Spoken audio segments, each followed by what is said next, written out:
Hi everyone, welcome back to English 221, and this is for our class for Wednesday, the 23rd.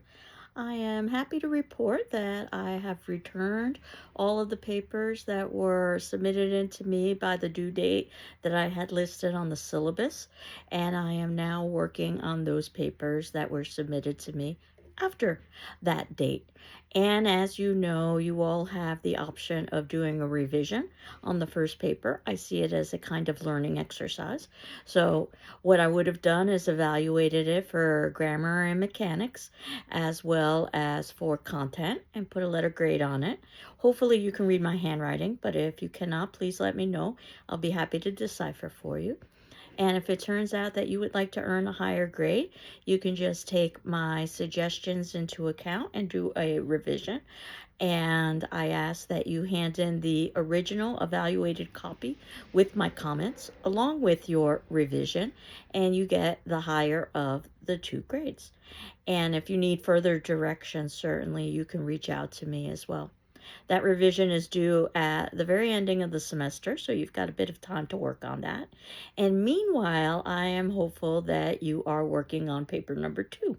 So paper number 1 would have addressed probably the comedies, which would be Midsummer Night's Dream or Much Ado About Nothing, though there was an option of addressing the sonnets, but as I always say, writing about a sonnet or any poem is a very different sort of exercise than writing about a play. And the second paper is going to be very similar to the first paper, the distinction being that you will be writing about a different genre of play. So you might decide to write the history play, which we put closure to, which is Richard II. Or you might decide to write about one of the tragedies. We are in the midst of the first, which happens to be Macbeth, and then we will close up the semester with Othello. And I have, as an extra credit, one last play. It's known as a tragic comedy. It combines the elements of tragedy and comedy. And I am going to offer an extra credit question on the final examination. So it's nothing that you necessarily have to read, but I encourage you to read it or at least to watch a performance. And as you know, we've been seeing multiple performances over the course of the semester. And that paper is due at the very last day of class. And there would obviously not be any options for an extension past the last day of class, which is devoted to our final exam, which will be an essay exam, and it will be open book, open notes, so that it's not a question of memorization, it's a question of understanding and synthesizing concepts that we've been talking about all semester long. And as you know, I've been retiring each of our previous weeks into our discussion or into our past class sessions folder so that you can review the semester as a whole. And I will give you choice within those essay questions. And basically, I understand that you won't be able to write something as developed or as detailed as you might with a paper because you would only have several hours. If you were taking a face-to-face examination in this class, it would be approximately 2 hours, which is how long I think you should be spending on the final exam, approximately 2 hours. But I will give you 24 hours in which to take that examination on that last day of class and submit it in to me. And I'll talk a little bit more about the final exam as we get a little bit closer. But basically, the best way to study for the final is to have done all of the reading and to have watched all of the classes and read all of the discussion forum posts. As you can see, I've caught up quite a bit with your discussion forum responses. And as you know, you're not required to respond to your peers unless you feel moved to do so, but you are required to read their responses and my responses in turn. So there's a lot of information in those discussion forum responses as well. Moving on to Macbeth, which might perhaps be my favorite play, though I'm fond of saying that every time I'm focusing on a particular play. But Macbeth is such a wonderful play because it's able to combine elements of the supernatural. And as you know, I have an interest in horror and gothic. So the idea of the witches has always appealed to me in Macbeth, a play that would have been written during King James's rule, King James being a Scottish king, and of course King James would have taken over for Queen Elizabeth, our virgin queen who didn't have direct heirs. So the idea that Macbeth, which is sometimes known as the Scottish play, is about a Scottish king makes a lot of sense. If you wanted to appeal to the king in power, was likely watching the play, and also indicated quite publicly that he thought plays were too long. So Shakespeare coming up with a play that is this short compared to some of others of Shakespeare's plays, and King James indicating that he had an interest in the supernatural, and having a play that examines the supernatural all seems to be in some way an opportunity for Shakespeare to pander to the new administration, which sounds pretty typical of Shakespeare. He was nothing if not a business person. But his plays, of course, despite the intent behind them, have incredible literary merit. And in terms of reviewing this particular play, I wanted you to see a production from the Royal Shakespeare Company, very esteemed Shakespearean company. And it stars Ian McKellen. He is, of course, one of the great Shakespearean actors and one of the great actors of our generation as well. And I have a brief video for you to watch today of Ian McKellen after I'm done talking a little bit about the play, where he talks about his preparation for the role of playing Macbeth in that Royal Shakespeare Company production, specifically one of Macbeth's famous speeches.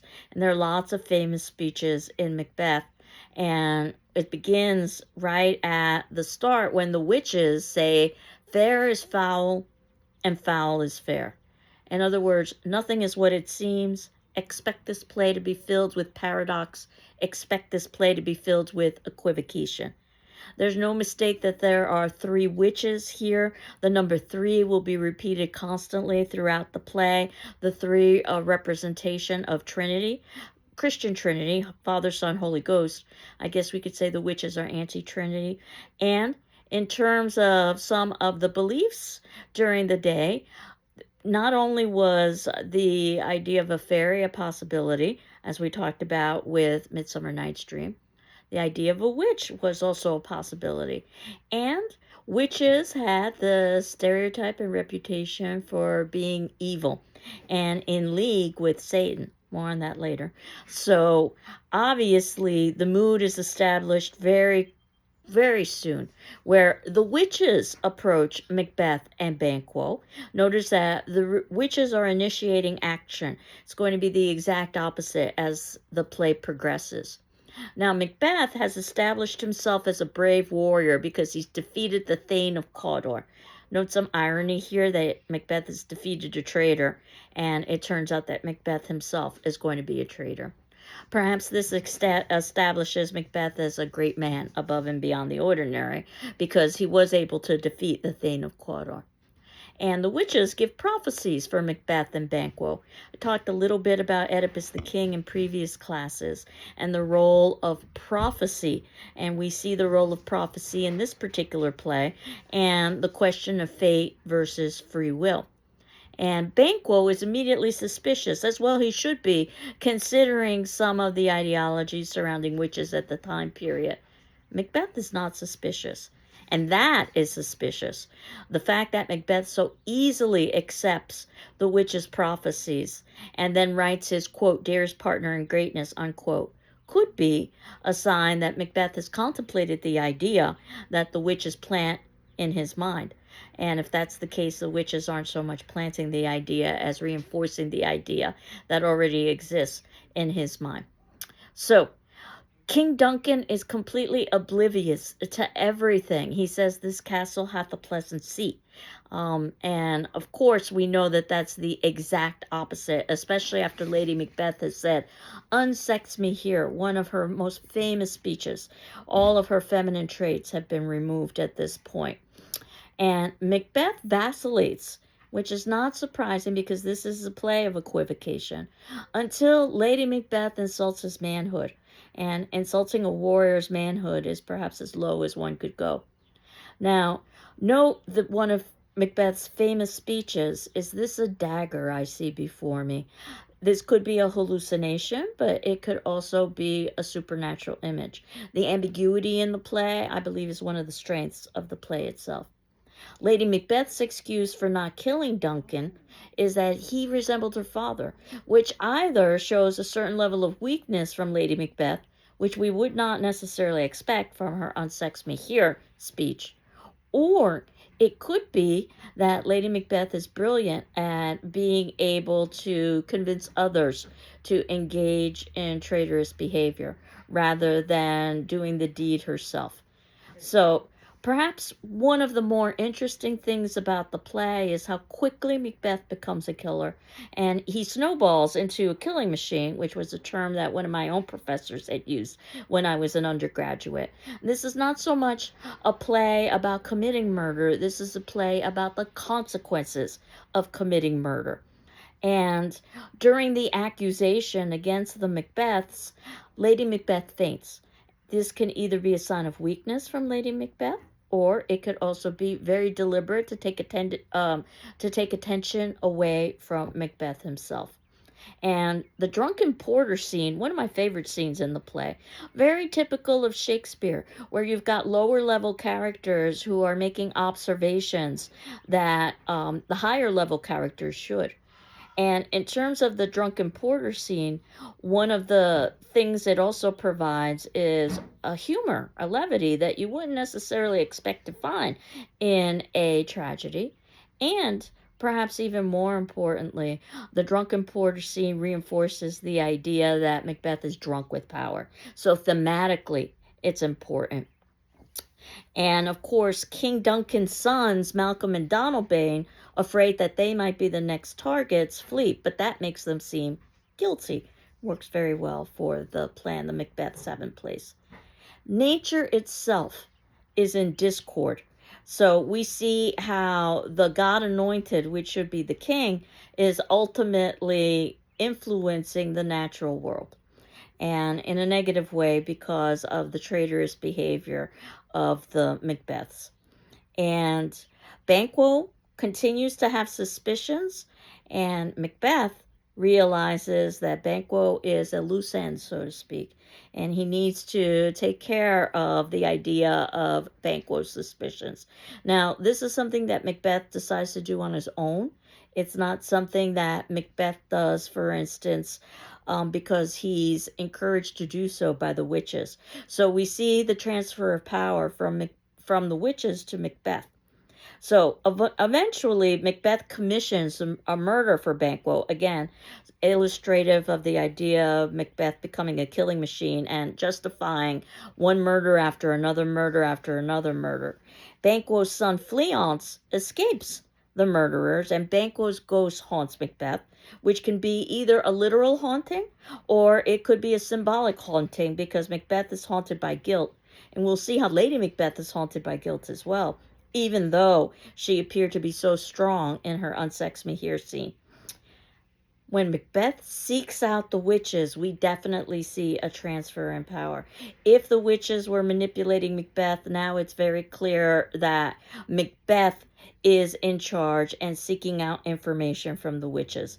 We'll give him 3 prophecies. Again, not at all surprising considering the significance of the number 3 in the play.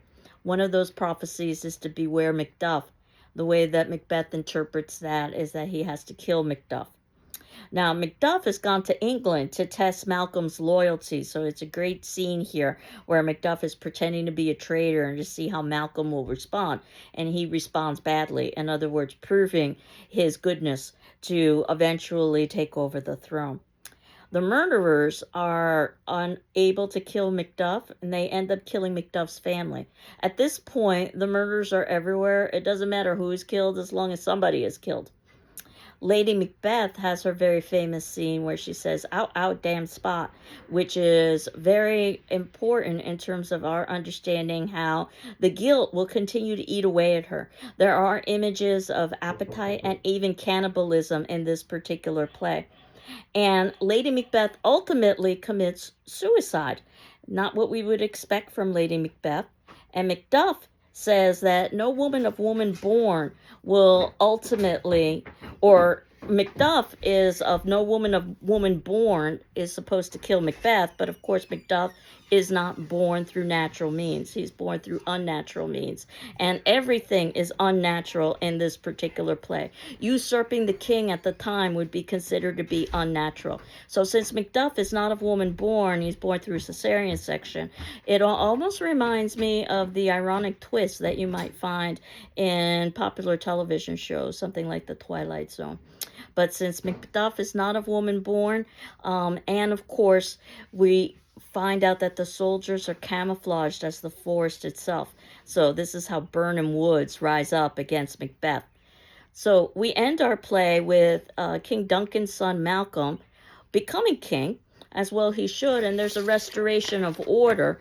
Not that there is perhaps the happy ending that we have considered in the comedies, and of course in Richard II, the history, we have a rather mixed ending, but in the tragedies, in true tragic tradition, we have a very negative ending. So Ian McClellan's reflection on Macbeth from his 1976 Royal Shakespeare Company production is 12 minutes long, so I'm going to leave you and the rest of the class watching that.